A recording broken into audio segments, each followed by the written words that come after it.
Hi, welcome to my video.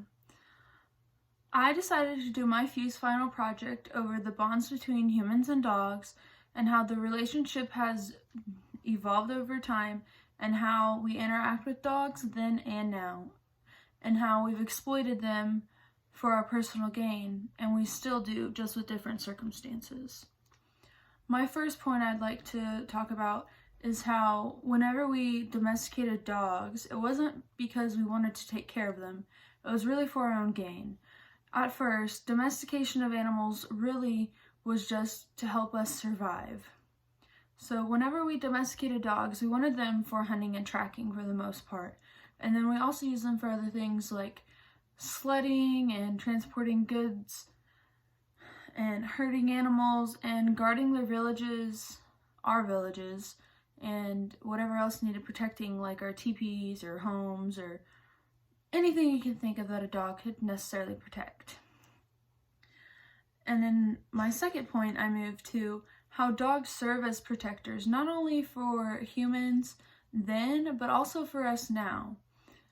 In my research, I found that reformed burglars, 9 times out of 10, don't quote me, said that they would turn away from a house if they heard a dog barking because they didn't want to have to deal with that kind of thing, because it makes the burglary take a lot longer than it should have and they'd be more inept to get caught.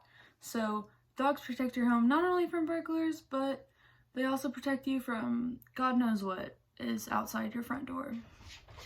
And then from there I wanted to move into how dogs have always been dependable for us, but how we necessarily haven't always been there for them, and how we've actually treated them poorly in the beginning of society. So whenever we first were domesticating dogs, we didn't really treat them as pets, as one would think. And instead, we actually treated them very poorly, and I found research that says that we didn't even actually take care of them. We expected them to take care of themselves, and then we just used them for our own gains. And then I found some statistics that support that for even now. According to ASPCA, in U.S. shelters, 3.3 million dogs enter yearly, and that's for the 2019 statistic. And out of those 3.3 million dogs, 670,000 of those are euthanized in shelters yearly, which those are some staggering statistics when you think of your pets that you love and take care of so much and hold dear to your heart at home. And also, with those statistics, though they're dreary, there are some points in history that we can be happy for, that sort of are redeeming for us. And that is honestly the story of Old Drum. And that is what I decided to do my creative artifact over. And Old Drum is a really interesting story because it was a Missouri Supreme Court case and went from all the way from the lower courts, appealed up into the appellate courts, and all the way to the Supreme Courts. And in that story, I won't spoil all the details since you'll get to read about it, but Old Drum, a beloved dog, a good hunting dog, was sadly shot by a neighbor. I won't tell you all the details, but anyways, in that case, what is really remarkable is the defendant's attorney's closing statement. He brought in Old Drum's eulogy, and that eulogy is quite remarkable against dog advocates and dog lovers all over, but you'll get to hear that.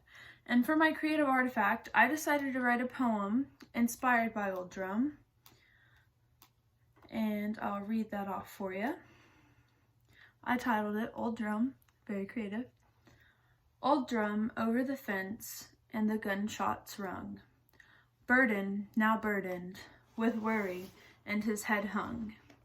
The morning light glittered, and burden now searched, Hornsby denied, as heavy hearts were birthed.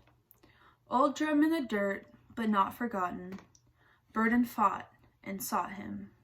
The case was won, and in the end, a dog is forever a man's best friend. And that was just a little short poem I decided to make in inspiration of Old Drum. And my concluding point that I'd like to talk about, what I move to next, was the connection between humans and dogs and the bonds that are really formed. And with that, not only is there emotional bonds, but I also found that there are biological bonds made. And in my essay, you'll get to hear more about those. Super interesting research has been done in respect to that. In my conclusion, I'd just like to say, dogs really are a man's best friend, and there's so much evidence supporting that. And you can never go wrong with having a friend and a dog. They're always there, and they're dependable, and they'll always be there to listen because they can't talk back.